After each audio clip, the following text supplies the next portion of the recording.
तो इस वीडियो में बात करेंगे सेलर टायर के बारे में कि टायर्स क्या होती हैं। इसमें फ़्लिपकार्ट में टायर्स का क्या बेनिफिट है, अगर आप गोल्ड टायर पे हैं, आप डायमंड टायर पे हैं, उसका क्या बेनिफिट है। तो हर टायर के बारे में बात करने वाले हैं, डिस्कस करने वाले हैं अभी।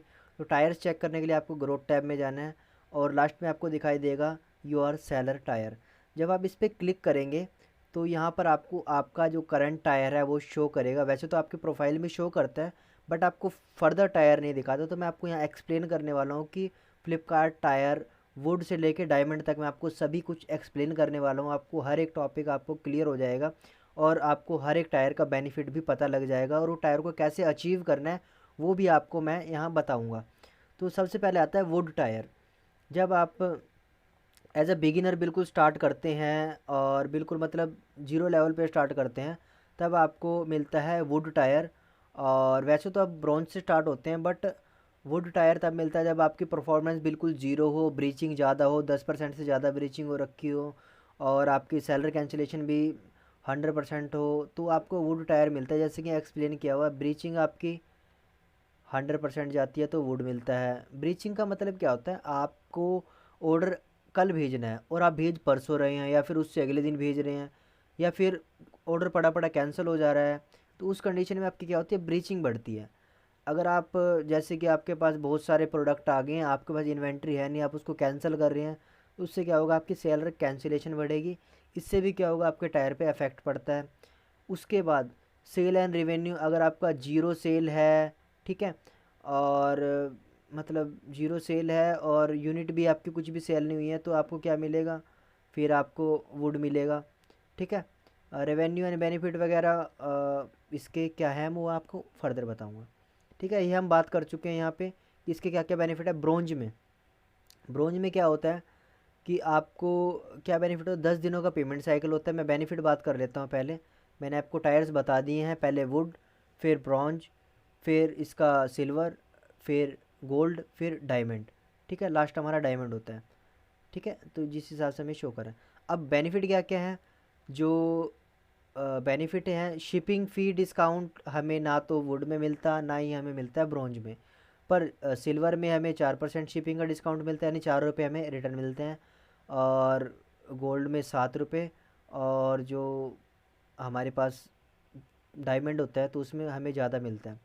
ठीक है, उसके बाद हमें क्या, पेमेंट डेज़, सबसे बड़ी बात ये है, वुड में आपको 15 दिनों का पेमेंट साइकिल होता है और बाकी में सिल्वर में और जो ब्रोंज होता है उसमें सिर्फ आपको 10 दिनों का पेमेंट साइकिल मिलता है। कहने का मतलब आपका जब प्रोडक्ट जाएगा उसके 10 दिनों बाद आपकी पेमेंट आएगी। अगर आप वुड में आप अगर ब्रोंज में हो, अगर आप वुड में हो तो 15 दिनों बाद आएगी।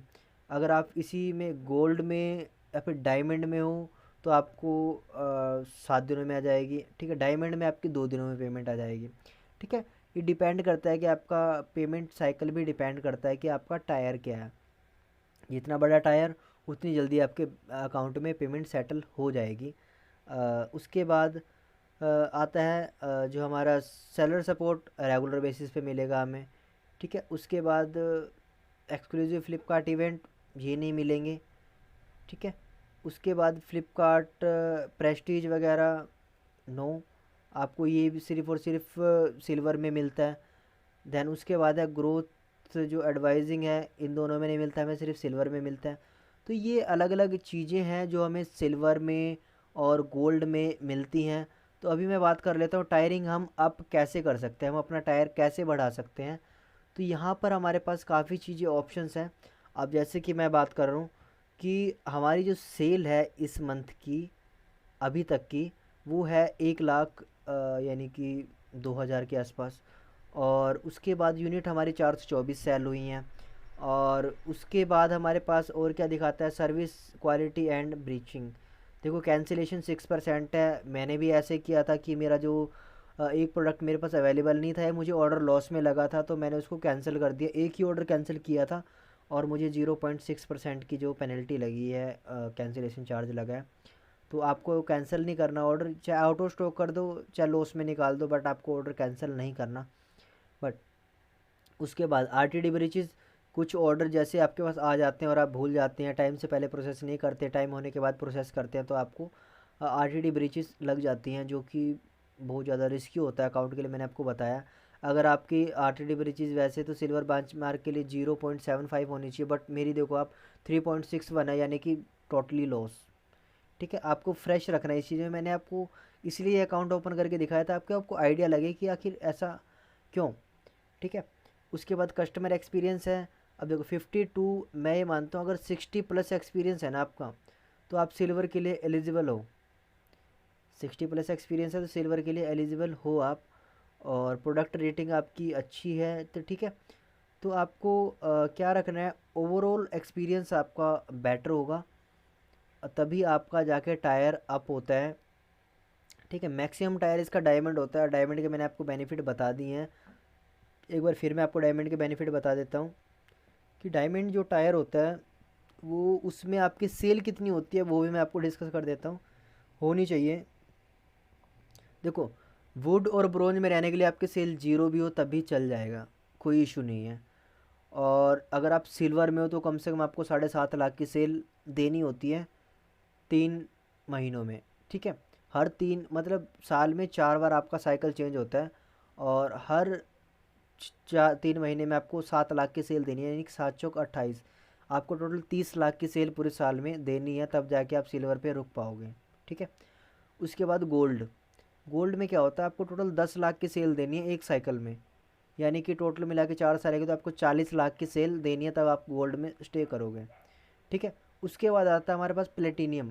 प्लेटिनियम में टोटल आपको 60 लाख की सेल देनी होगी, तब जाके आप प्लेटिनियम में एग्जिस्ट करोगे। 60 मतलब एक साइकिल की 60, यानी कि 6 चौक 24, यानी कि 2 करोड़ ये हो गया अपना, 2 करोड़ से ऊपर हो गया, 2 करोड़ समथिंग। ठीक है, 2.5 करोड़ के आसपास, तो 2.5 करोड़ की सेल होनी चाहिए आपके पूरे साल की, तो तब जाके आप प्लेटिनियम में स्टे करते हो। ओके, उसके बाद हमारे पास आता है सबसे पहले डायमंड। डायमंड में होनी चाहिए आपकी 100 करोड़ की सेल, यानी कि अगर आपकी 100 करोड़ की सेल है तो आप डायमंड में एग्जिस्ट करते हो, डायमंड में रुक सकते हो। अब 100 करोड़ की सेल आपको कैसे लेनी है कि आपके पास टोटल जो आपकी 14 लाख प्रोडक्ट, या तो आप 100 करोड़ की सेल ले लो, और या फिर आप 14 लाख की जो प्रोडक्ट की यूनिट है वो पूरी कर दो। और मैक्सिमम केसेस में आपको दोनों की दोनों कंडीशन पूरी करनी होती है, तब जाके आपको ये जो क्राइटेरिया है वो मीट होता है, तब जाके आपके टायर अपडेट होते हैं।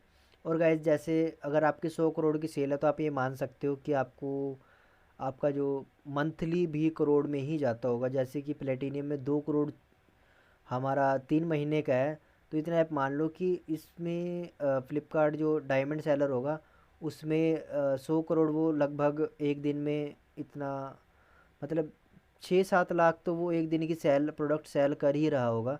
तो मतलब जितना ज़्यादा रिस्क उतना ज़्यादा प्रॉफिट है, उतने ज़्यादा आपका टायर अपडेट होंगे। तो सबसे पहले आपको मार्जिन कम रखना है अगर आप टायर अपडेट करोगे, क्योंकि मार्केट में कंपटीशन बहुत ज़्यादा हो चुका है, इतना कंपटीशन हो चुका है कि आप सोच भी नहीं सकते। और जब मैं वीडियो शूट कर रहा हूँ तो उस टाइम मार्केट में बहुत मतलब पहले ही बहुत कंपटीशन है। ये वीडियो देखने के बाद गाइज मैं डेफिनेटली बोल सकता हूँ कि सेलर बढ़ेंगे, और सैलरी इतने बढ़ेंगे कि कंपटीशन सरवाइव करना थोड़ा सा डिफ़िकल्ट हो जाएगा। बट आपको अपना टैलेंट नहीं छोड़ना, आपके यूनिक प्रोडक्ट मार्केट में उतारोगे तो आपको काफ़ी ज़्यादा इससे बेनिफिट मिलेगा, और आप इजीली ग्रैब कर सकते हो मार्केट में, अच्छा खासा प्रॉफिट निकाल सकते हो, और अच्छी खासी लीड जनरेशन कर सकते हो। तो नेक्स्ट वीडियो हम बात करेंगे कि हम कैसे एडवर्टीज़मेंट रन करके अच्छा खासा प्रॉफिट जनरेट कर सकते हैं। मिलते हैं नेक्स्ट वीडियो में।